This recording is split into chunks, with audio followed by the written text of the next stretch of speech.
세길 자매 형제 여러분, 이 힘든 시절에 안녕하신지 궁금합니다. 날씨가 갑자기 추워졌습니다. 건강 살피시고 감기 조심하시기 바랍니다. 제가 세길에서 말씀 증거한 지 27년이나 되었더라고요. 또 무슨 할 말이 남았겠나 하는 생각도 듭니다. 듣는 사람들도 지겹지 않을까 싶어요. 그리고 방탄소년단 노래도 전혀 따라 부르지 못하겠고, 오징어 게임도 잔인한 것을 보기에 심장이 벌렁거리니 글로벌 시대, AI 기술 혁명의 시대에 지금 청춘들이 들으면 꼰대 소리밖에 안 될 텐데 하는 염려가 큽니다. 그럼에도 어쨌든 책임을 맡았으니 오늘은 여러분과 대화를 나누겠습니다. 코로나 팬데믹으로 인한 고통이 마침내 우리 인내의 한계를 넘어서고 있습니다. 이 가운데 가정이나 사회 곳곳에서 나를 돌봐줘요 하는 아우성 소리도 높습니다. 사실 돌봄에 대한 요구가 사회 전면적으로 퍼져 있습니다. 압축적 산업사회를 거쳐오고 급격히 노령화 사회로 돌입하면서 사람은 물론 온 생태계의 신음소리가 높고 깊어지고, 코로나 팬데믹은 이를 더 증폭시켰습니다. 더하여 가슴 저미는 것은 매일 들리는 노동자들의 죽음과 성폭력으로 인한 여성들의 억울한 죽음들 때문입니다. 그것들이 반복되고 있는 상황을 견뎌내기가 무지무지 어렵습니다. 소설가 김훈은 어느 칼럼에서 왜 우리는 미안합니다, 잊지 않겠습니다, 다시는 이런 일이 일어나지 않도록 하겠습니다라는 말을 매일 되풀이해야만 하는가라면서 울분을 토했습니다. 사실 노동자들이 이렇게 매일 죽어가는데 선진국은 무슨 선진국입니까? 더 참기 어려운 것은 다른 한편에선 꿈엔들 만져볼 수 없는 천문학적 숫자의 돈들이 강아지 이름 부르듯 이리저리 옮겨다니고, 소수의 사람들은 그 큰 돈에 쌓여 호의호식하며 물쓰듯 돈을 주무르고 있다는데, 다른 한편에선 고시원의 슬픈 고독사가 들려옵니다. 이런 현실을 보면서 지금 소위 그리스도인이라 하는 우리는 무슨 생각을 하고 어떻게 살아야 할까 고민하면서 지금 이 세상을 사는데 비그리스도인과 그리스도인의 차별됨이 무엇일까, 그런 생각으로 사도 바울의 메시지를 다시 읽었습니다. 우리가 다 아는 바와 같이 사도 바울은 예수를 직접 만난 적 없고 예수를 핍박한 자였지만, 다메섹 도상에서 부활하신 예수를 만나 그의 눈에서 비늘이 벗겨지는 신비한 경험을 한 이후 예수가 구세주이다라는 메시지 전파에 자기 생을 다 바친 인물이지요. 참으로 예수로 인해 인생의 극적 전환을 가진 분인데, 무엇이 그토록 그를 그리스도에게 잡히게 하였을까요? 김창락 교수는 사도 바울이 예수의 첫 증인이 되면서 다른 유대인들과 자신이 구별되는 최초의 차이점은 십자가에 처형된 예수를 구주로 선포했다는 것이라고 합니다. 오늘 성서 본문은 바로 그런 내용입니다. 십자가에 대한 바울의 강조는 이 본문 다음의 2장 1, 2절에서 더 명백합니다. 형제자매 여러분, 내가 여러분에게로 가서 하나님의 비밀을 전할 때에 훌륭한 말이나 지혜로 하지 않았습니다. 나는 여러분 가운데서 예수 그리스도 곧 십자가에 달리신 그분밖에는 아무것도 알지 않기로 작정하였습니다라고 합니다.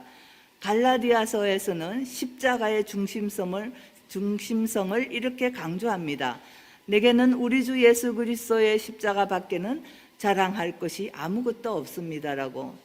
그렇다면 바울은 왜 그렇게 십자가가 중요했고 그가 생각하는 십자가의 의미는 무엇일까요? 물론 십자가는 오늘날도 기독교인들에게 매우 중요한 신앙의 상징입니다. 기독교 전통에서 십자가에 대한 가장 중요한 이해는 우리 죄를 대신하여 짊어진 대속물, 곧 대속신앙의 근원이며 이것이 기독교 복음의 핵심이라고 강력히 옹호해 왔고 아직도 이런 이해가 지배적입니다. 그런데 역사적 예수 연구자들에 의해 십자가의 의미는 매우 다른 관점이 제시되었습니다. 마커스 보그나 도미닉 크로산 같은 역사적 예수 연구자들은 말하기를 우리 죄를 대신하여 십자가에 달린 예수를 믿기만 하면 된다는 것은 고대 세계에서의 희생제의 개념의 틀 속에 예수 십자가를 끌어들여 바울에게 투사한 해석이며 따라서 바울의 십자가 이해에 대한 오해를 만들었다고 합니다. 그들은 십자가가 예수의 삶과 연결되어야 하고 바울 당시의 시대적 사회적 배경에서 해석돼야 한다면서 십자가 이해에 대한 매우 다른 시각과 차원을 열어줍니다. 그래서 1세기 사회 역사적 상황에서 이해할 때 십자가에 달리신 그리스도라는 말은 반제국적 의미를 가진다는 것이고 예수의 삶과 연결해 볼 때 십자가는 우리를 위한 하나님의 사랑과 그리스도의 사랑의 깊이를 계시한 것이라고 합니다. 오늘 저는 이들의 이해에 의존하여 제 생각을 확장하였습니다. 첫 번째, 십자가가 반제국적이라는 것은 당시 십자가는 로마 제국의 정치범에게 해당된 처형 방법이었습니다. 십자가는 폭력적이든 비폭력적이든 제국의 통치에 대해 도전하거나 반항한 노예들에게 주는 처형 형태였습니다. 로마 제국의 지배를 거부한 자들이 십자가에 달렸던 것입니다. 따라서 십자가에 달리신 그리스도를 전파하는 것은 예수가 반제국적 인물임을 암시함과 동시에 바울의 복음도 반제국적임을 알린다는 것입니다. 바울의 표현이 예수가 죽었다는 것도 아니고 살해당했다는 것도 아닌 십자가에 달리신 그리스도이고 이는 바로 로마 정치범 처형 형태가 강조된 반제국적 의식의 표현이라고 합니다. 십자가에 달리신 그리스도의 강조는 제국주의라는 것이 지배와 폭력의 성격임을 폭로하는 것이고 동시에 나는 그것과 완전히 다른 질서의 삶을 추구하겠다는 바울의 의지의 표현이기도 하다는 것이지요. 바울은 이것을 하나님의 지혜와 세상의 지혜로 대조시키고 어리석음과 지혜로움 그리고 약함과 강함으로 대조합니다. 하나님의 어리석음과 약함이 세상의 지혜와 능력보다 지혜로운데 십자가에 달리신 그리스도가 하나님의 지혜이며 이 하나님의 지혜는 어리석고 약하지만 세상의 지혜를 부끄럽게 하고 세상의 강함보다 더 강하다고 합니다. 그리하여 하나님께서는 지혜 있는 자들을 부끄럽게 하시려고 세상의 어리석은 것들을 택하셨으며 강한 것들을 부끄럽게 하시려고 세상의 약한 것들을 택하셨다는 것이지요. 세상의 지혜는 예수를 십자가에 달리게 한 폭력, 이 세상 통치자들의 지혜입니다. 사실 당시 로마 제국이 구현하고자 했던 것은 인류가 3,000년 동안 대규모 농업을 발전시키며 쌓아온 세상의 지배체제, 도미네이션 시스템이었습니다. 이 지배체제는 소수의 지배자들이 자신들의 권력과 재물, 지혜를 사용해서 자신들의 이익을 획득하고 유지하기 위해 만든 사회체제이고 그 소수는 폭력과 협박을 통하여 자신들의 지배를 확립하여 권력을 가졌으며 그 권력을 합법화시키는 이데올로기를 만들어냈죠. 그들의 지배를 당하는 백성, 민중, 오클로스는 억압 아래 고통의 삶을 살았습니다. 아마도 인류 진보의 역사는 이런 소수 권력의 폭력을 종식시키려는 투쟁의 역사였다라는 생각이 듭니다. 이 폭력에 반대하여 바울은 십자가에 달리신 그리스도를 내세웁니다. 폭력과 정반대되는 삶의 길을 보여준 하나님의 지혜, 그 십자가에 달리신 그리스도가 새로운 삶의 길이라고 생각했습니다. 사람을 사람답게 살도록 만드는 세상이 십자가의 지혜임을 알았습니다. 바울은 이제 약하고 부끄러운 그 십자가에 달리신 그리스도를 감격으로 받아들이고 전생을 거기에 바쳤습니다. 김창락 교수는 바울이 황량한 시대에 생명의 빛을 예수에게서 보았고, 인류가 앞으로 살 수 있는 길은 예수의 십자가와 부활이라고 확신하였으며, 그래서 이것을 전하려 일생을 바쳤다, 이렇게 표현합니다. 바울은 예수의 메시아적 희망이 십자가에 달리신 그리스도에게서 성취되었다고 보았습니다. 그러므로 십자가에 달리신 그리스도란 말은 지금의 삶으로부터 돌아서 새로운 삶의 길로 들어서는 것이며, 바울과 그 공동체들에게 세상이 어떻게 변해야 하는가, 사람답게 사는 지혜가 무엇인가에 대한 다른 비전을 보여주고 여기에 헌신하도록 요구했던 것입니다. 저는 여기서 바울의 위대성을 봅니다. 역사의 흐름을 권력과 힘의 지배로 보지 않고 십자가에 달린 그리스도, 그 힘없고 어리석음의 빛에서 인류 구원의 힘을 볼 수 있었던 그의 예민하고 예리한 판단력, 분별력이 놀랍습니다. 그리스도인은 어느 때 어느 곳에서나 그리스도 십자가를 통하여 보는 세상에 대한 분별력을 가지는 사람이 되어야 함을 깨닫습니다. 하나님의 인간 역사에 개입하는 방법이 어찌 세상적 논리로 되겠습니까? 어리석음, 약함 자체인 십자가는 세상이 결코 이해할 수 없는 하나님의 역사 개입 방식입니다. 십자가밖에 자랑할 것이 없다는 외침은 새 가치 지향, 새 질서로 사는 것 외에는 할 것이 없다. 폭력적 제국의 가치는 십자가 앞에서 이제 끝장이 났다는 것입니다. 바울의 이 결단은 정치적인 동시에 개인적이며 공동체적인 것이었습니다. 바울과 그의 공동체들은 이 세상을 어떠한 가치의 방향으로 나아가야 한다는 새 비전을 찾았고, 이를 위해 살도록 요구받았던 것입니다. 십자가에 달리신 그리스도에 대한 또 하나의 이해는 우리를 위한 하나님의 사랑과 그리스도의 사랑의 깊이를 계시한 것으로 보는 것입니다. 예수의 십자가를 통하여 하나님의 본질과 열정이 결정적으로 계시되었다는 것이지요. 하나님의 사랑과 그리스도의 사랑은 완전히 하나로 연결되며, 십자가에 달리신 그리스도는 하나님의 본질이 사랑이고 하나님의 열정은 세상에 대한 것임을 계시하였던 것입니다.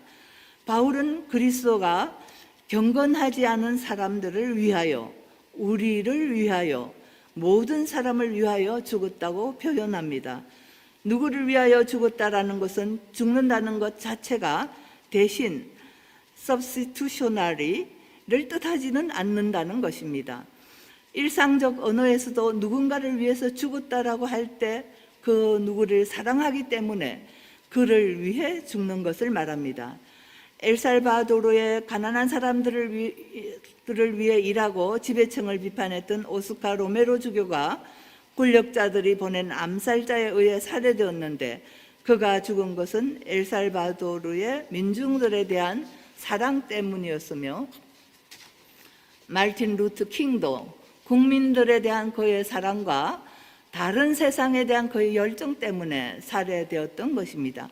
그러므로 위에서는 그들 대신에가 아니라 그들을 사랑하기 때문에를 뜻하는 것입니다.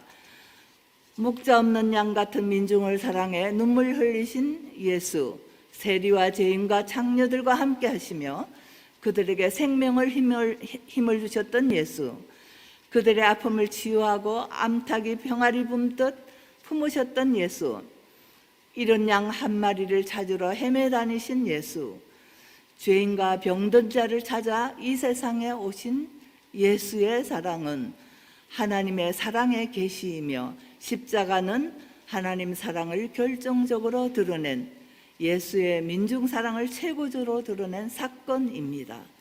로마서 5장 8절에서 바울은 우리가 아직 죄인 되었을 때에 그리스도께서 우리를 위하여 죽으셨습니다. 이리하여 하나님께서는 우리들에 대한 자기의 사랑을 실정하셨습니다라고 합니다. 그리하여 바울은 십자가에 달리신 그리스도가 보이신 새 세상을 향해 나아가는 그리스도인의 삶을 그리스도 안에서 in Christ 이러한 새로운 삶으로 표현합니다. 이 새 공동체의 모든 것이 그리스도 안에서라는 것입니다. 바울은 그의 편지들 속에서 그리스도 안에서라는 말을 100번도 넘게 사용하고 있습니다. 바울은 그리스도 안에서 이 세상의 지혜에 대하여는 죽고 하나님의 지혜에 대하여는 새 생명이 되는 새로운 피조물이 되는 삶으로 들어가야 함을 말하고 있습니다. 고린도후서 5장 17절에 누구든지 그리스도 안에 있으면 새로운 피조물이라고 합니다. 그리스도인의 정체성과 생활 방식이 이전과는 다른 정체성과 생활 방식으로 이식되는 것입니다. 그래서 이제 살고 있는 것은 내가 아니라 그리스도께서 내 안에 살고 계신다고 합니다. 이런 믿음이 크리스찬이라고 말할 수 있을 것입니다. 바울은 이렇게 그리스도 안에서 살게 되는 모든 사람들에게 이 의미를 전하고 그것을 세례의식에서 표현합니다. 그리스도와 함께 죽었다가 부활하는 것을 세례의 의미로 말하는데, 세례는 그리스도 안의 새로운 생활 속으로 들어가는 입회의식입니다. 그 공동체의 새 질서를 대표적으로 나타낸 것은 갈라디아 3장 26절 28절에 여러분은 모두 그 믿음으로 말미암아 그리스도 예수 안에서 하나님의 자녀들입니다. 여러분은 모두 세례를 받아 그리스도와 하나가 되고 그리스도를 옷으로 입은 사람들이기 때문입니다. 유대 사람도 그리스 사람도 없으며 종도 자유인도 없으며 남자와 여자가 없습니다. 여러분 모두가 그리스도 예수 안에서 하나이기 때문입니다. 이 같은 평등성에 대한 선언이 크리스찬 세례와 연결된 급진적 변화의 핵심이었습니다. 이 차별금지법 반대하는 사람들은 이 성경도 제대로 모르는 사람들이고 아주 크리스찬이 아니라고 봐야 됩니다.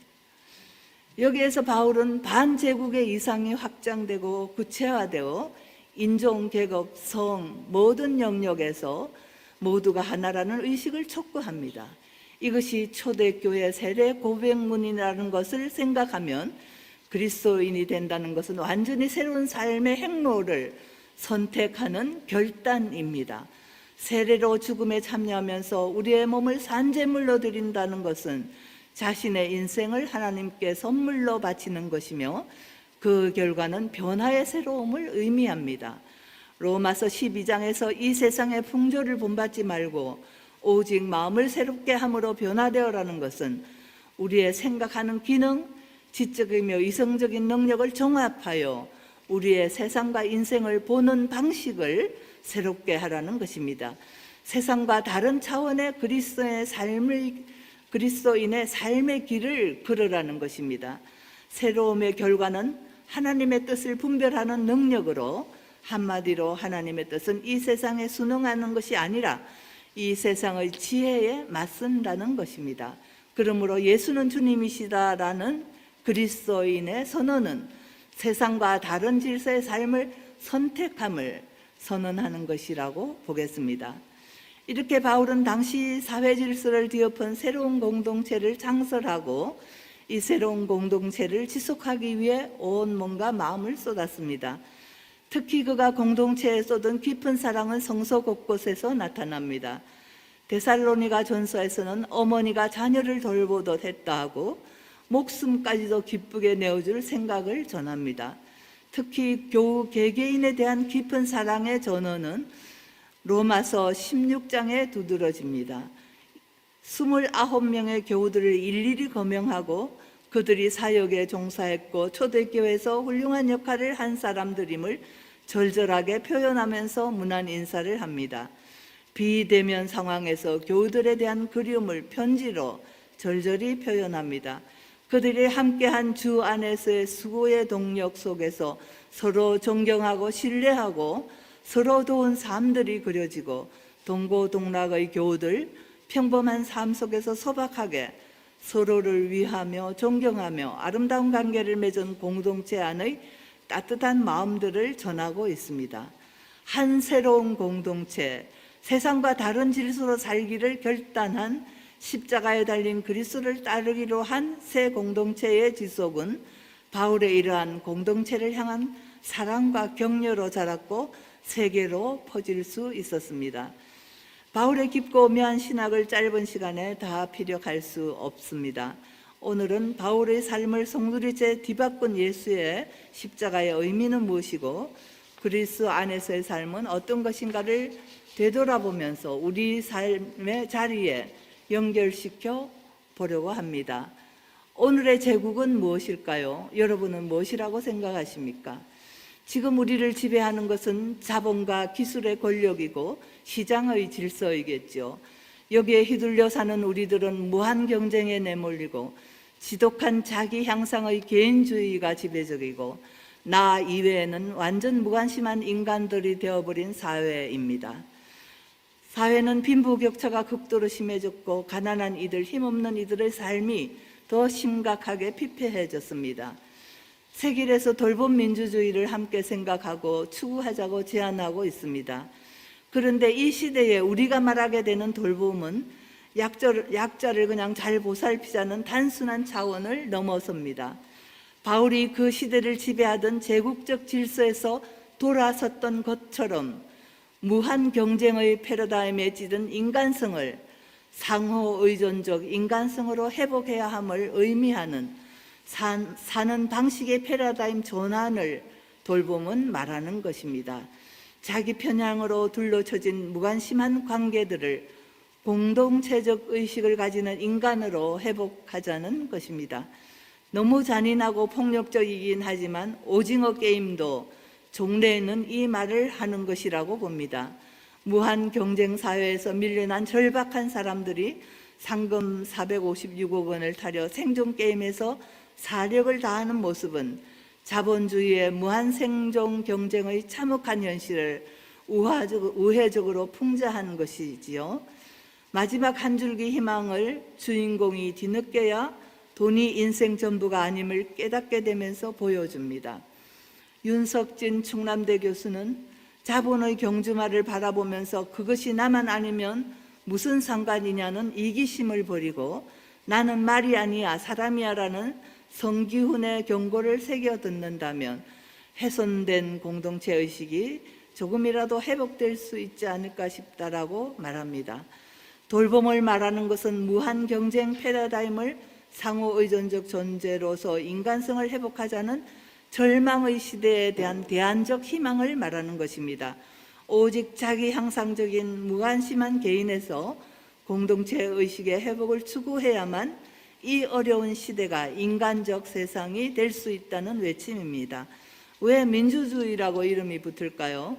사회구조 변화와 노령화, 그 위에 코로나 팬데믹 현상에서 돌봄에 대한 수요가 기하급수적으로 늘어난 세상에 그 이슈를 가장 기민하게 낚아챈 것은 기업들이고 자본의 이익을 최대 활용하여 돌봄 산업을 확장시켰죠. 그리고 부자들이 그 혜택을 다 누리고 가난한 자들은 정작 혜택을 받지 못하는 현실이기 때문입니다. 동시에 돌봄의 일들이 낮은 노동으로 치부되고 가치가 평가절하되어 제대로 대접을 못 받는 문제가 심각하기 때문입니다. 그리고 돌봄이 여성의 일로 간주되어 여성들에게 심리적 압박이 가중되고 돌봄 노동의 평가절하된 가치는 저임금에 내몰리기 때문입니다. 상호 의존적 인간 존재 인식의 확장과 공동체성의 회복은 공공시설의 확대를 위한 정치적 장치의 발전은 물론이고 우리 모두 함께 공동책임을 지는 친족 개념의 확장된 사회로까지 나아가야 합니다. 바울이 십자가에 달린 예수에 의해 폭력의 지혜가 아닌 사랑과 평등 공동체적 세상을 열었듯이 오늘 십자가에 달리신 그리스도 안에 있다는 우리들은 어쩌면 돌봄의 윤리를 새롭게 만들어 나가는데 앞장서는 그리스도인들이 되어야 하지 않을까 싶습니다. 마지막으로 저는 본문의 언급은 없지만 바울이 이 새 공동체를 생을 바쳐 헌신할 수 있었던 힘이 십자가에 달리신 그리스도를 바라본과 동시에 종말론적 믿음에 확고했기 때문이 아닐까 싶습니다. 종말론은 모든 것의 끝이 아니라 잘못된 것들이 극복되고 새로운 시작이 온다는 희망의 믿음입니다. 아마도 바울은 그 희망에 굳게 서 있었으리라 생각됩니다. 우리들도 바울 신앙을 다시 되새기며 모든 것이 끝이 아니라 다시 새로운 시작이 온다는 희망을 잃지 않고 살아가는 오늘의 그리스도인이 되기를 바랍니다. 기도하시겠습니다. 사랑의 하나님, 새로운 시작이 온다는 희망을 잃지 않고 십자가에 달리신 그리스도를 생각하게 하소서. 이 고통의 시간들이 내일의 은총이 되게 하소서. 언제나 어느 곳에서나 그리스도인의 예민성을 잃지 않게 하소서. 예수님 이름으로 기도합니다. 아멘.